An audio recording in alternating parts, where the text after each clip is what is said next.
Hey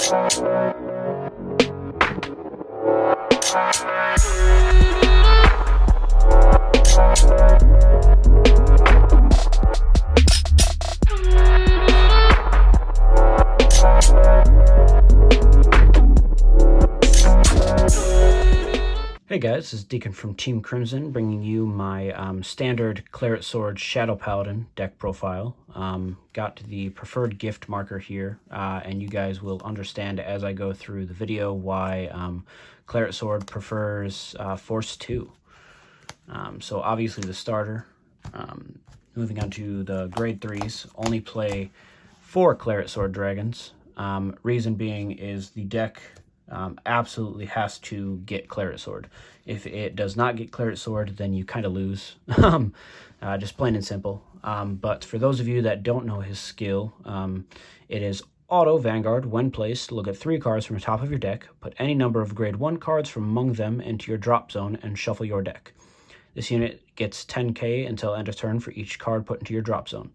And then Auto Vanguard, once per turn at the end of the battle attacked, cost counterblast 1 and bind 7 cards from your drop zone, or 7 grade 1 cards from your drop zone. Stand this unit, and it gets drive -1 until end of turn.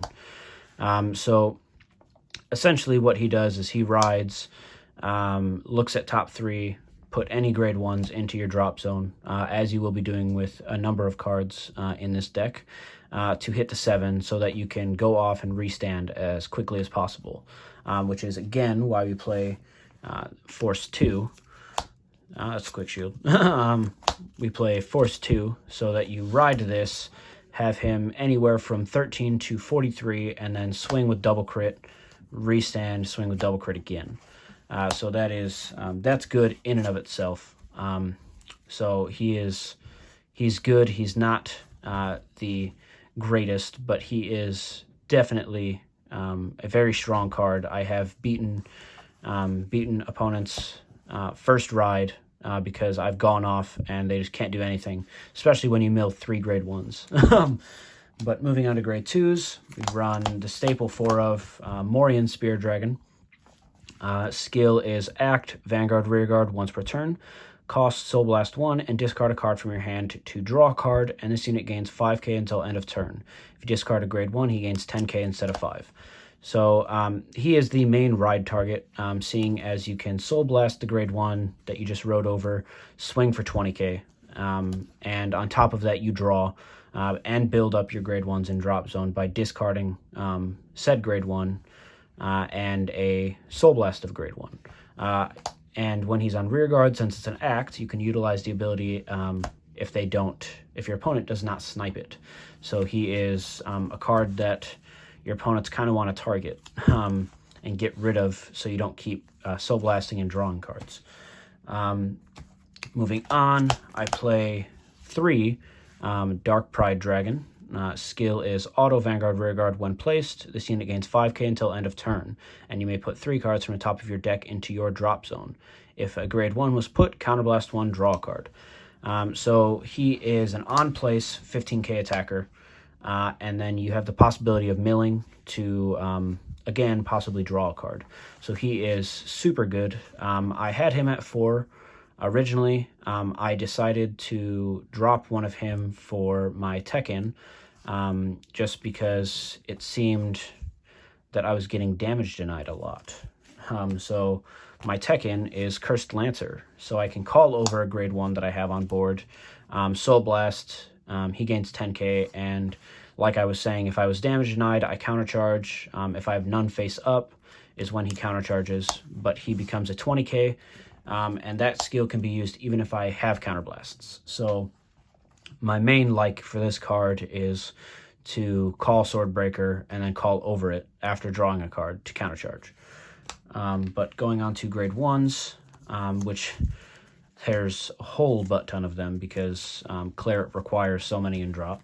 I run 4 in the main. It's the staple. It's been a staple in Shadow Paladin ever since it came out.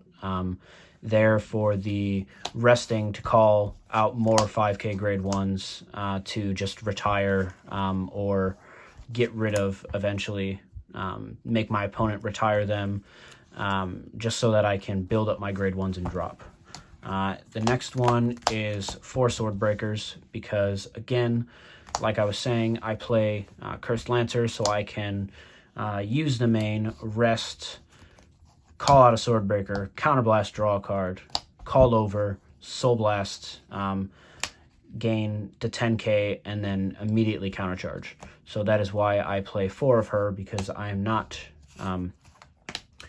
too much interested in my over-the-top counterblasting that this deck does. Also, another 5k grade 1 that's callable by Nemain. Moving on, run 4 Bronwyn. Those of you that don't know the skill, it is continuous Vanguard Rearguard during your turn. If your drop zone has 3 or more grade 1s, this unit gains 5k. And then the grade 3 searching skill we've seen by a lot of the cards coming out ever since Team Dragon's Vanity. Every deck seems to be getting a grade 3 searcher. When placed, Vanguard Rearguard, top 5 for grade 3, and you discard if you added. Which you can just discard a grade 1 to fuel for her cost and fuel for Claret's cost. Going on, I run 4 Blue Espada. Those of you that don't know, it's auto Vanguard Rearguard. When placed, look at 3 cards from the top of your deck, reveal up to 1 Claret Sword Dragon or Morian Spear Dragon from among them, put it in your hand, put the rest into your drop zone, and if your drop zone has 5 or more grade 1s, this unit gains 10k. So it is nice to have the 8 grade 3 searchers total. And then he is also a grade 2 searcher, because he allows me to search for my Morian Spears, which, like I was saying earlier, is a key card in the deck, allowing me to Soul Blast potential grade 1s and discard grade 1s for the power. So you call it, check 3, and you get to add something occasionally, which is very nice.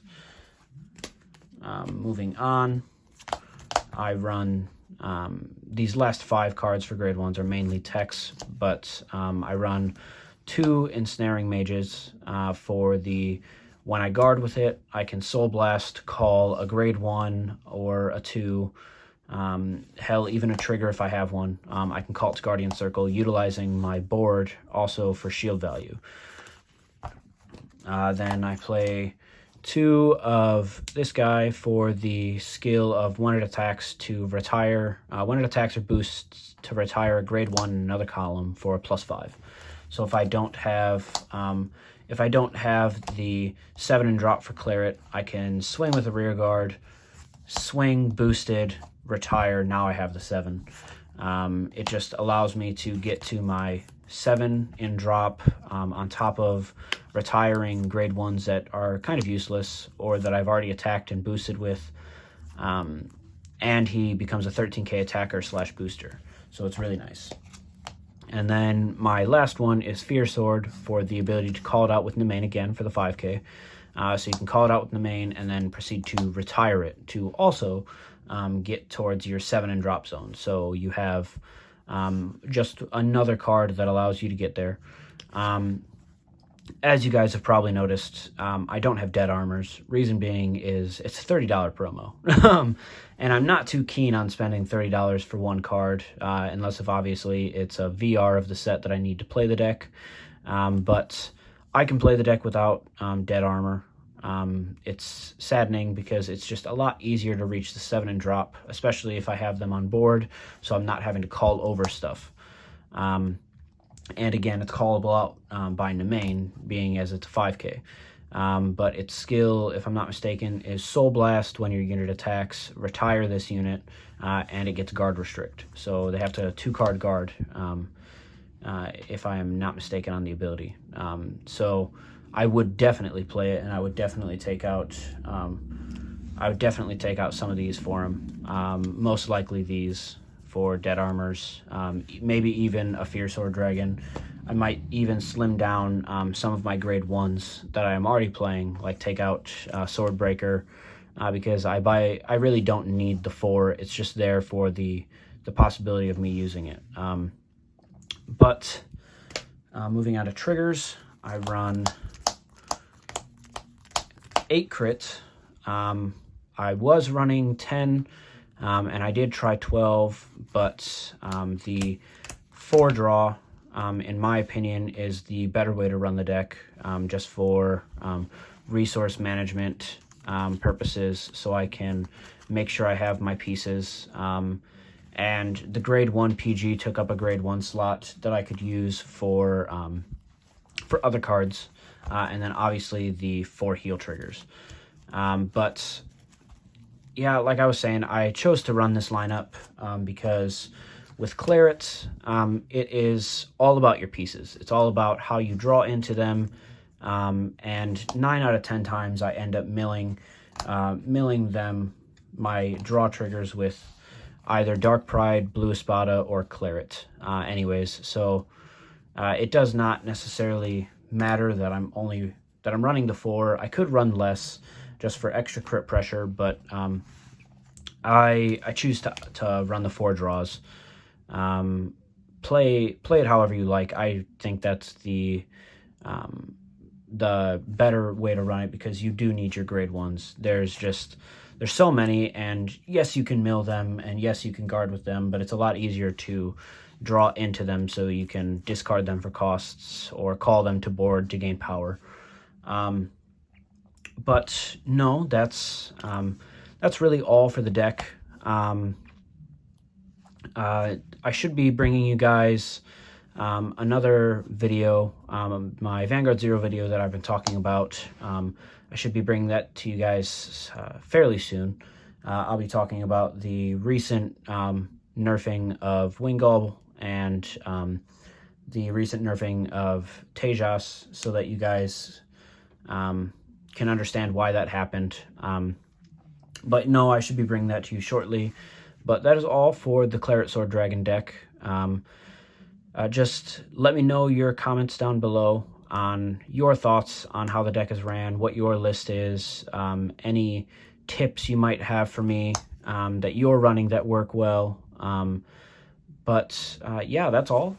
So don't forget to like and subscribe, and I'll see you guys later.